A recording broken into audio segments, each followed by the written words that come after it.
I stare for a moment, then wiggle my fingers. The fingers of the hand holding the soap move also.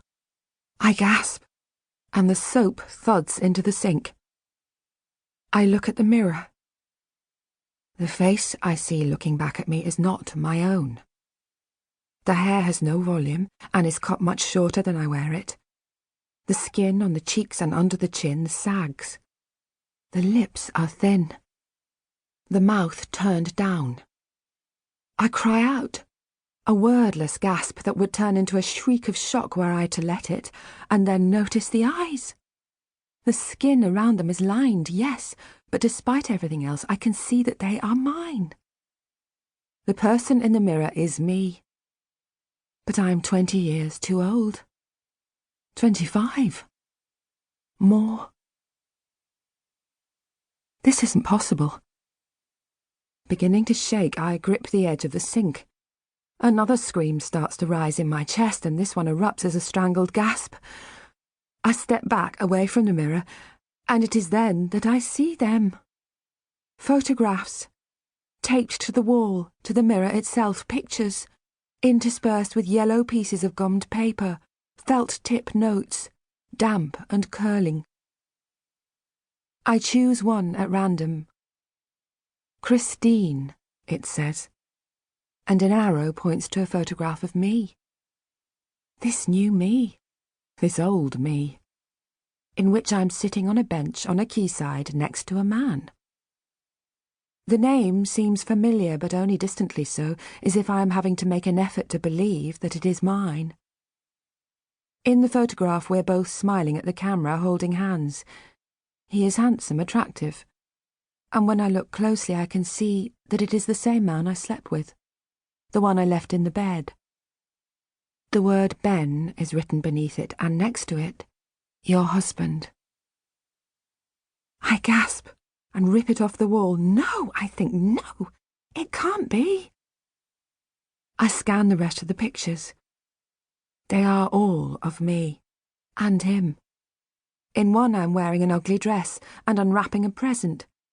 In another, both of us wear matching weatherproof jackets and stand in front of a waterfall as a small dog sniffs at our feet. Next to it is a picture of me sitting beside him, sipping a glass of orange juice, wearing the dressing gown I have seen in the bedroom next door. I step back further, until I feel cold tiles against my back. It is then I get the glimmer that I associate with memory. As my mind tries to settle on it, it flutters away like ashes caught in a breeze, and I realise that in my life there is a then, a before, though before what I cannot say, and there is a now. And there is nothing between the two but a long, silent emptiness that has led me here, to me and him, in this house. I go back into the bedroom. I still have the picture in my hand, the one of me and the man I'd woken up with, and I hold it in front of me. What's going on? I say. I'm screaming. Tears run down my face. The man is sitting up in bed, his eyes half closed. Who are you? I'm your husband, he says. His face is sleepy, without a trace of annoyance. He does not look at my naked body. We've been married for years. What do you mean? I say. I want to run, but there is nowhere to go. Married for years, what do you mean? He stands up. Here, he says, and passes me the dressing gown, waiting while I put it on. He is wearing pyjama trousers that are too big for him, a white vest. He reminds me of my father. We got married in 1985, he says. 20 years ago, you... What?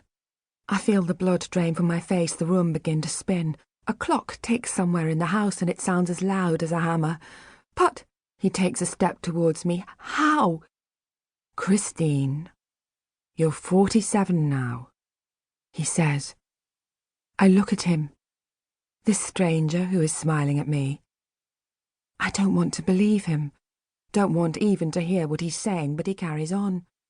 You had an accident.